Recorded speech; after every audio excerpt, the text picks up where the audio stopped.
आज हम महाभारत के एक बहुत ही गहन और भावनात्मक पल पर बात करेंगे। अर्जुन और कर्ण, इनके बीच जो युद्ध हुआ था। जी बिल्कुल। वो अंतिम युद्ध। हमारे पास एक लेख भी है जो कुरुक्षेत्र के इस फेमस द्वंद्व युद्ध को काफी बारीकी से देखता है। हाँ, तो इस बातचीत में हम कोशिश करेंगे कि इस लड़ाई के जो मुख्य पहलू थे, 17वें दिन जो हुआ और कैसे नाटकीय ढंग से इसका अंत हुआ, उसको समझें। सही कहा। क्योंकि ये सिर्फ हथियारों की लड़ाई नहीं थी। इसमें धर्म था, वचन था, मानवीय भावनाएं थीं, बहुत कुछ उलझा हुआ था। बिल्कुल। तो ये कुरुक्षेत्र युद्ध का 17वां दिन था। फाइनली अर्जुन और कर्ण आमने सामने आ गए। जी, जिसका सबको इंतजार था। दोनों ही महारथी। कर्ण का साहस, उनका युद्ध कौशल, वो तो खैर अद्भुत था ही। और अर्जुन भी कहाँ कम थे। उनको तो कृष्ण का मार्गदर्शन मिला, गुरु द्रोण से दिव्य शिक्षा मिली थी। मतलब मुकाबला टक्कर का था। एकदम। और जैसे ही लड़ाई शुरू हुई, कर्ण ने अपना पराक्रम दिखाया। लेख में भी जिक्र है कि कैसे उन्होंने शक्तिशाली अस्त्रों का इस्तेमाल किया। हाँ, वो नागास्त्र का भी जिक्र आता है ना। जी हाँ, नागास्त्र वो बहुत ही विनाशकारी सर्प अस्त्र था। लगभग अचूक माना जाता था।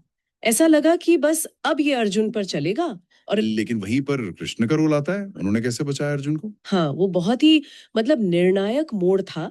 कृष्ण ने बिल्कुल सही समय पर अपनी सूझबूझ से अर्जुन के रथ को जमीन में थोड़ा सा धसा दिया, कुछ इंच बस। अच्छा। जी। तो उससे वो जो नागास्त्र था जो सीधे अर्जुन के गले के लिए साधा गया था, वो निशाने से चूक गया। और सिर्फ मुकुट पर लगा। हाँ, सिर्फ मुकुट को उड़ा पाया। अर्जुन के प्राण बच गए। ये कृष्ण की, आप कह सकती हैं, स्ट्रेटेजिक ब्रिलियंस थी। कमाल। इसके बाद फिर वो स्थिति आती है जिस पर आज भी इतनी बहस होती है। कर्ण के रथ का पहिया। बिल्कुल सही। वो पहिया नरम जमीन में धस गया। ये एक बड़ा टर्निंग पॉइंट था। हाँ, एक तो पहिया फंस गया और दूसरी तरफ वो श्राप वाली बात। जी। लेख इस पर काफी जोर देता है कि कर्ण को जो पहले श्राप मिले हुए थे, उनके कारण ठीक उसी वक्त जब उन्हें सबसे ज्यादा जरूरत थी, वो अपने दिव्यास्त्रों को चलाने के मंत्र भूल गए। ओहो, मतलब बिल्कुल बेबस हो गए उस वक्त। हाँ, प्रभावी रूप से एकदम असहाय हो गए। रथ का पहिया फंसा है, शस्त्र चलाने के मंत्र याद नहीं आ रहे। तो ऐसी मुश्किल हालात में उन्होंने अर्जुन से धर्म की दुहाई दी, है ना, युद्ध नियमों की। जी हाँ, उन्होंने कहा कि युद्ध धर्म का पालन करो, मुझे अपना पहिया निकालने का मौका दो।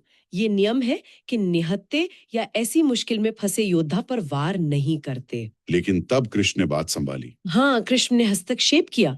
उन्होंने अर्जुन को याद दिलाया। कहा कि अर्जुन, तुम धर्म की बात कर रहे हो, लेकिन याद करो जब अभिमन्यु अकेला था और घिरा हुआ था, तब कर्ण कहाँ थे? हाँ। या जब द्रौपदी का अपमान हो रहा था भरी सभा में, तब कर्ण का क्या रवैया था? हम्म।